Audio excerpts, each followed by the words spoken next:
Le paludisme est une maladie parasitaire potentiellement mortelle, nous apprennent les spécialistes de la santé. Selon l'Organisation mondiale de la santé, justement, une personne meurt toutes les 30 secondes dans le monde des suites de cette maladie qu'est le paludisme.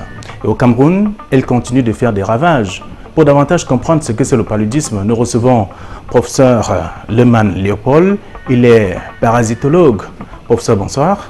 Bonsoir, monsieur Ndongo. Merci de nous recevoir. C'est quoi le paludisme? C'est moi qui vous remercie de passer chez nous. Le paludisme est une maladie complexe, grave, causée par un parasite, comme vous l'avez dit, le Plasmodium. Le paludisme est une maladie assez complexe, disais-je, parce que il est une maladie qui dépend du parasite, mais aussi de l'homme chez qui le parasite vit, du vecteur qui est le moustique qui transmet la maladie d'un homme à un autre et de l'environnement, bien entendu, dans lequel le vecteur vit. Vous voyez donc qu'à 4 niveaux, il faut comprendre la situation pour combattre le paludisme. Alors, lorsque l'OMS, l'Organisation mondiale de la santé, fait savoir que toutes les 30 secondes, une personne meurt dans le monde des suites du paludisme, ça vous dérange pas? Non, ça ne peut pas déranger. C'est, on va dire, des estimations à partir d'un taux de mortalité global par année. On peut défalquer et calculer sur un mois, sur une journée, sur une minute, ainsi de suite.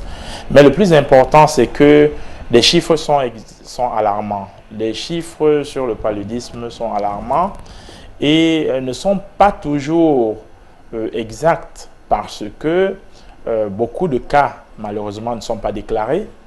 Donc, les cas sont estimés, ce qui veut dire que le paludisme est souvent beaucoup plus grave que ce que l'on publie.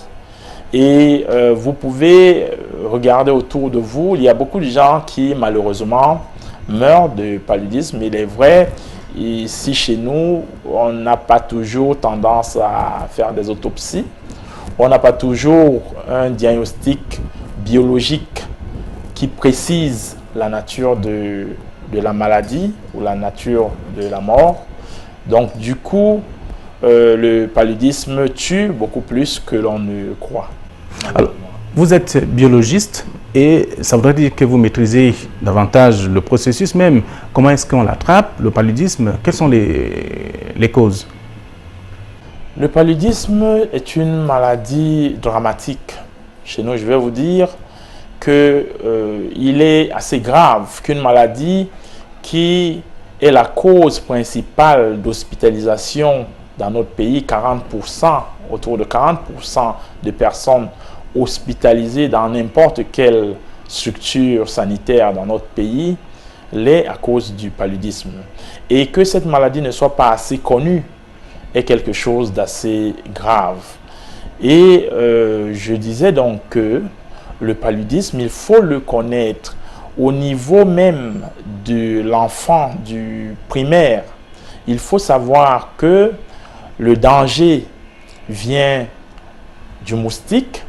Il faut savoir que ce moustique-là, il est à l'état d'œuf, ensuite de larve, ensuite de nymphe. Donc il faut le connaître, le moustique, connaître l'environnement dans lequel le moustique vit, connaître les symptômes, et il y en a plus d'une vingtaine de symptômes du paludisme. Il faut les connaître, il faut savoir ce qu'il faut faire pour la prévention contre la maladie, et tout ça n'est pas suffisamment connu. Le comble encore, c'est que on a l'impression qu'on connaît le paludisme, on pense que on le maîtrise déjà et malheureusement on en meurt encore. Et ce qui est plus grave, c'est que des gens qui ont des enfants qui viennent de mourir de paludisme souvent n'y croient pas. Vous voyez que ça veut dire qu'il y a un grand travail de sensibilisation, d'éducation, de communication qui doit être fait et qui doit être répété pour que les consciences soient éveillées au niveau des principales personnes touchés par la maladie. C'est pourquoi je pense qu'on ne dira jamais assez ce que c'est que le paludisme et quel danger cette maladie représente. Que pensez-vous de ceux qui disent que le paludisme est également causé par de l'eau souillée, ceux qui consomment de l'eau pas potable? Non, ce qu'il faut savoir précisément, c'est que le paludisme est une maladie presque exclusivement causée par la piqûre d'un moustique. Il peut y avoir des cas de transfusion sanguine qui causent un paludisme chez les transfusés, mais on n'a pas de paludisme dans la nature si on n'a pas été piqué par un moustique. Il faut que ce soit clair pour tout le monde. Et il faut savoir que les moustiques, ils vivent longtemps, peuvent vivre 3 jusqu'à 12 semaines. Et que les moustiques qui nous piquent le matin ou la nuit très souvent, le matin se reposent. Et ça veut dire que on peut mieux les combattre en les éliminant, en les pourchassant. Et ça, c'est déjà la première voie de lutte contre le paludisme. Donc, ceux qui croient que le paludisme est transmis par les eaux souillées qu'on boit sont complètement hors sujet. Voilà. Alors, professeur, je voudrais vous amener à marquer l'unique pause de ce programme, c'est-à-dire donner la parole à l'homme de la rue, de savoir c'est quoi le paludisme. Chacun a donné sa version, vous allez d'ailleurs les écouter, et juste après, vous allez davantage nous expliquer ce que c'est le paludisme.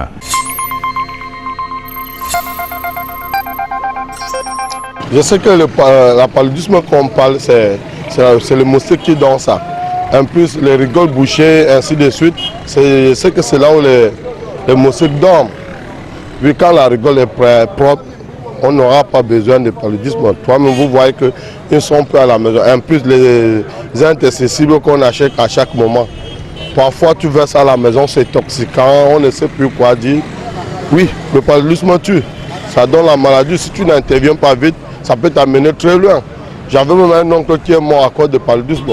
Nous, on pensait que c'est une fièvre jaune, alors que c'était le paludisme. Elle prenait les remèdes indigènes.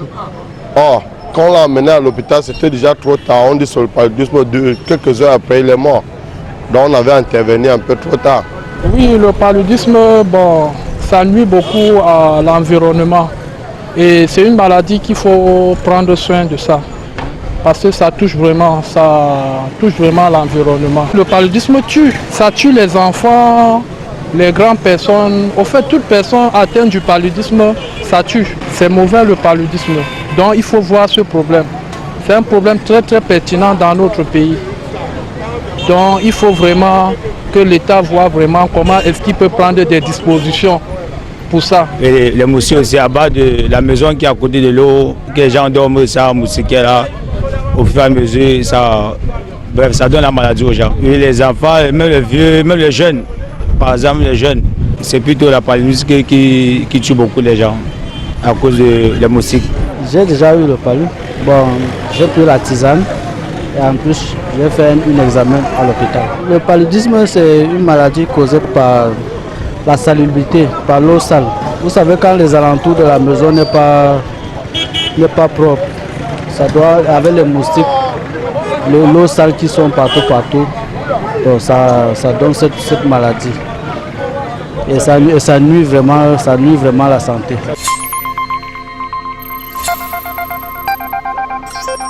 Professeur, vous venez d'écouter l'homme de la rue. Quelle est votre réaction après les avoir écoutés?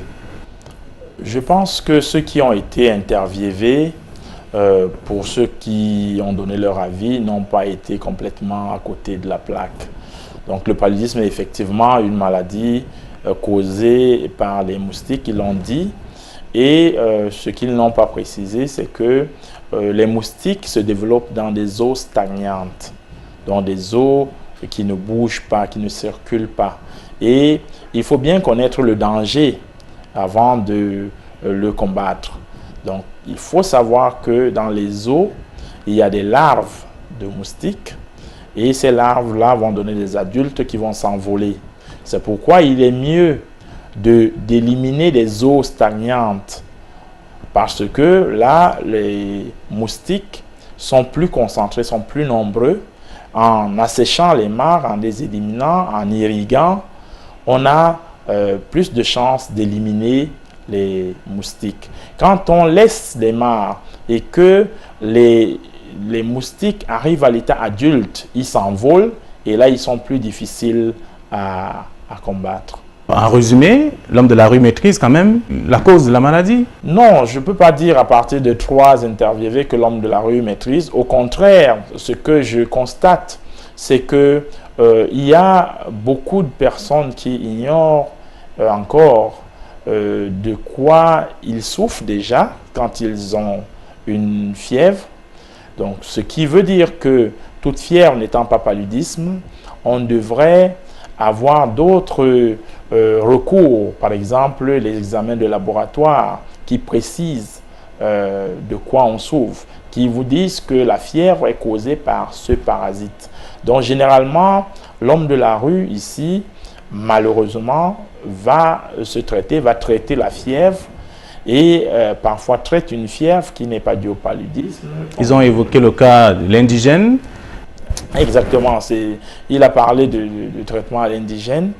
Il est vrai que notre environnement regorge de plantes et de substances médicinales qui peuvent justement combattre ces maladies ou les maladies de notre environnement. Mais encore faudrait-il connaître les bonnes doses, encore faudrait-il connaître les bonnes substances et ça apporte aussi d'autres questionnements. Professeur, maintenant, je pense que ça, c'était votre réaction après l'homme de la rue. Comment est-ce qu'un malade du paludisme se manifeste? Au début, j'ai dit que le paludisme était une maladie très complexe. Et sa gravité vient du fait qu'on ignore beaucoup de choses.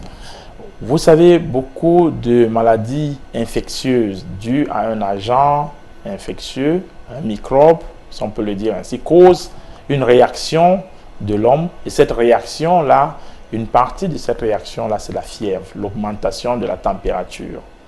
Voilà. Donc, le paludisme étant un agent qui rentre dans votre organisme se défend en élevant sa température. Ça, c'est le symptôme le plus courant, le plus connu. On parle aussi de céphalée, des maux de tête.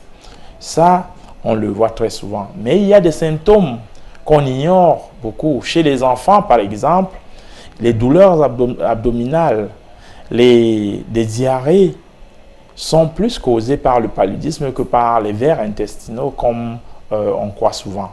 Donc, il faut faire très attention quand un jeune enfant vous dit qu'il a mal au ventre. Il faut penser au paludisme d'abord. L'autre danger, quand on parle du paludisme et de ses symptômes, c'est que la fièvre due au paludisme est caractéristique. Et le paludisme que nous avons ici chez nous, le paludisme à Plasmodium falciparum en majorité, il est celui qui cause une fièvre dite tierce. Ça veut dire que toutes les 48 heures, on a une fièvre. Si nous avons ce mardi à midi un pic de fièvre, on a 40 degrés de fièvre chez un enfant, demain à midi, il est fort probable que si c'est le paludisme, que cet enfant n'ait pas de fièvre du tout. Après-demain, vers midi, il refait un pic de fièvre. C'est pourquoi on compte 24-48 heures. Donc, on dit que c'est une fièvre tierce qui apparaît au 3e jour. Et ça, c'est une caractéristique du paludisme. Et c'est ça qui cause aussi la gravité de la maladie. Parce que dans nos familles, vous voyez souvent des enfants qui ont une fièvre et on vous dit que le lendemain, il allait mieux. Alors que les parasites se multiplient et le jour d'après, justement, les symptômes réapparaissent et on se rend compte.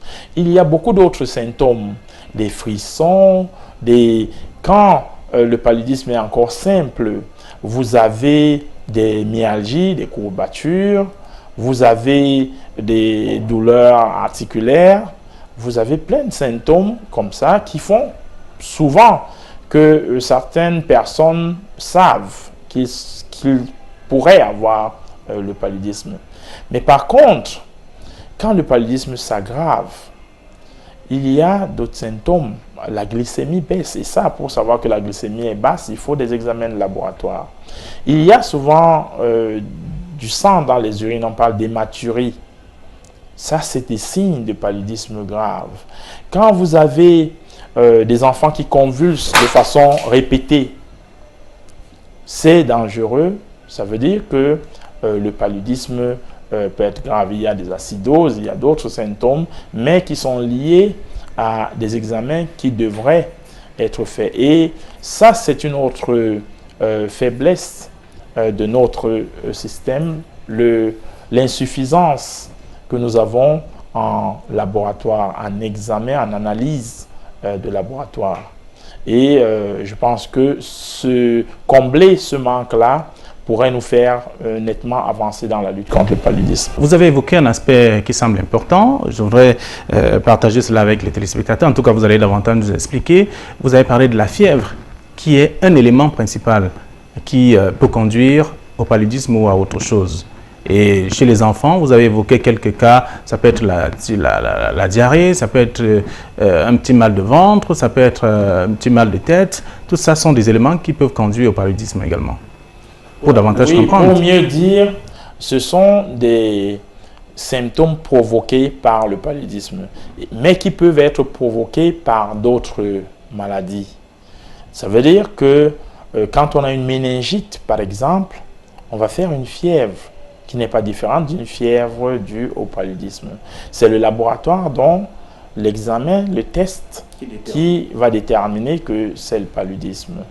Je disais qu'il faut faire très attention à la fièvre. Si on peut mesurer la température, parce que la fièvre due au paludisme est une fièvre caractéristique, parce qu'elle apparaît toutes les 48 heures, au deuxième jour. Voilà. Alors, la démarche est un peu compliquée. On ne peut pas tout de suite se rendre compte si on ne va pas à l'hôpital.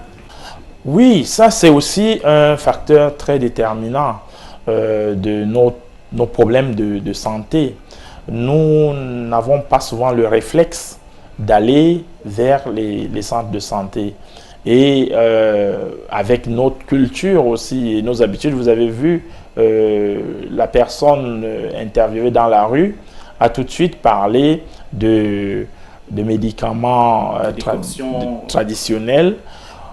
Malheureusement, le réflexe n'est pas celui-là et il faudrait justement expliquer un peu plus aux gens que aller acheter le médicament dans un coin de rue peut être très dangereux parce que souvent ils dépensent beaucoup plus que ce qu'ils auraient pu dépenser. Ils auraient pu dépenser dans un centre de santé public. Et faire aussi des examens de laboratoire ne devrait pas être tabou parce que l'examen de laboratoire a ceci d'avantageux qu'il est précis. Il vous dit exactement de quoi vous souffrez et de quoi vous ne souffrez pas.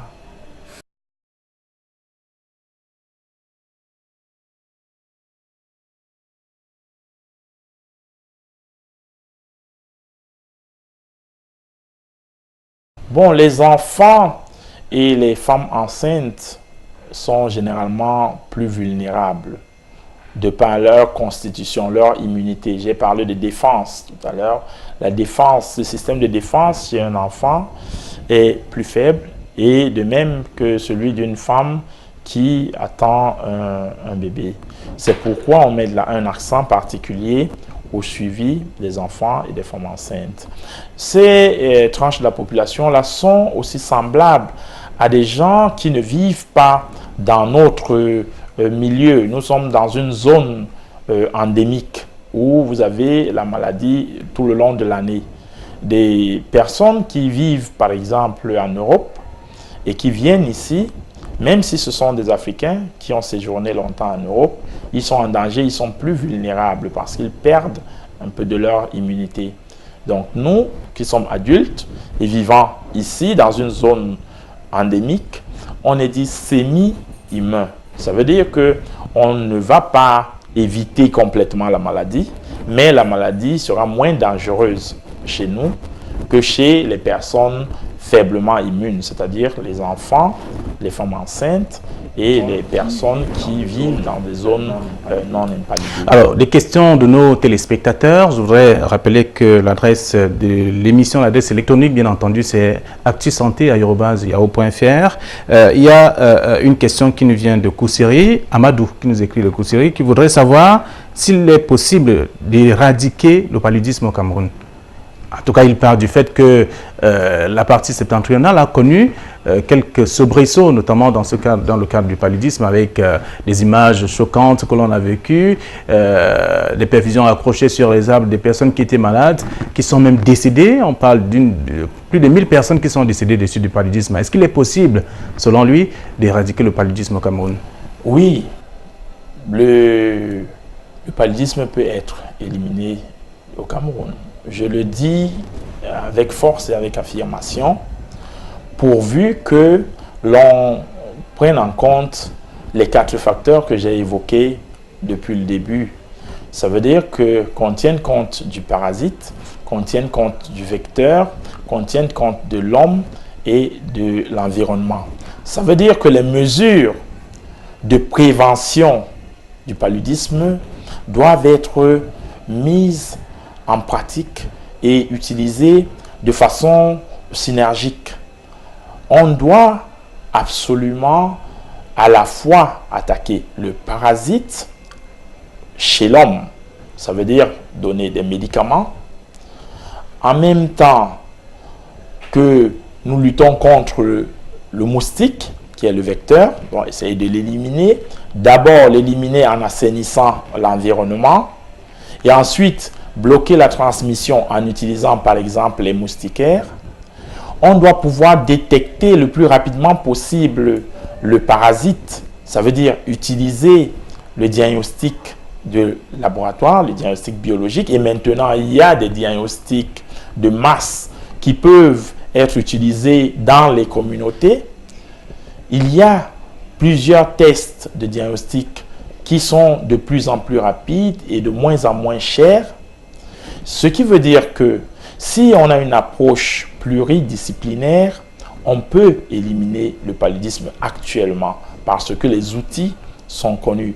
Par contre, si on adopte des méthodes de lutte de façon disparate, de façon isolée, on tournera en rond pendant très longtemps. Et on aura l'impression qu'on ne peut pas venir à bout du paludisme. En quelques secondes, est-ce qu'il est possible, je voudrais dire, est-ce que la prise en charge du paludisme est compliquée? Non, le paludisme est une maladie, je disais, complexe et très paradoxale. C'est l'une des maladies dont on connaît le traitement depuis toujours. La bonne vieille quinine a toujours été efficace. Qu'il soit simple ou grave? Absolument.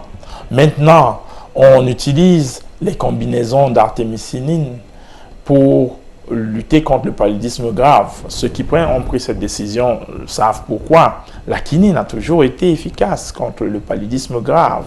Bon, maintenant, il y a même des combinaisons thérapeutiques pour anticiper sur les résistances du parasite face à certains médicaments tels qu'on les a vus. Mais je disais donc que le paludisme, on peut le traiter de façon très efficace si on détecte que c'est bien le paludisme qu'on veut traiter. Ça veut dire que l'approche du diagnostic, du traitement après le diagnostic et la protection immédiate des personnes qui ont été diagnostiquées, cela va permettre de résoudre ce problème de façon claire. Ça veut dire qu'on peut baisser de façon drastique la transmission du paludisme. C'est du moins ce que nous proposons dans notre groupe de recherche comme solution à l'élimination du paludisme. Alors, entre 2012 et 2013, environ 2000 personnes ont trouvé la mort des suites du paludisme dans l'extrême nord. Ça, c'est ce que nous apprennent bien sûr nos recherches.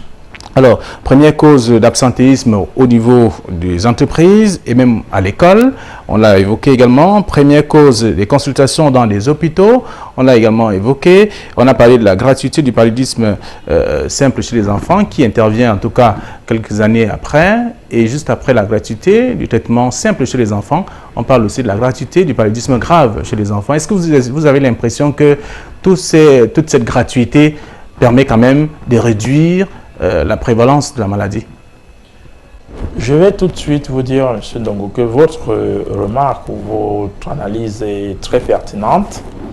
La gratuité qui a été amenée au niveau du Cameroun et qui a été adoptée pour les cas de paludisme simple quelques années avant et maintenant très récemment pour les cas de paludisme grave chez les enfants, est une solution.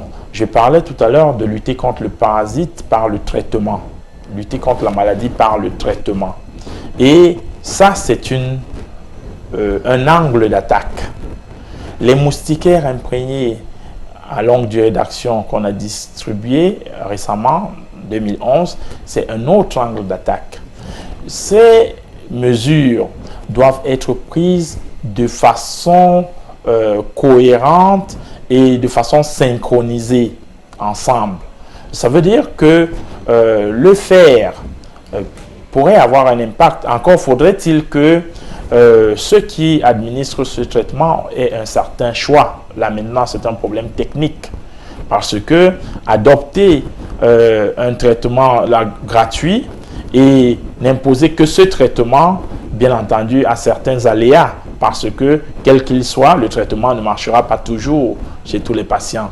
Et il faudrait bien qu'il y ait des alternatives. C'est pourquoi la meilleure solution aurait été d'adopter des protocoles, une série de protocoles pour les offrir de façon gratuite. Je rappelle que vous êtes parasitologue, merci.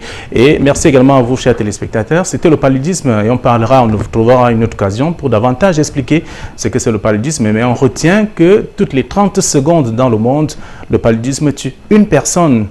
Il faut le retenir, c'est l'Organisation mondiale de la santé qui nous l'apprend. Merci et au revoir, à très bientôt.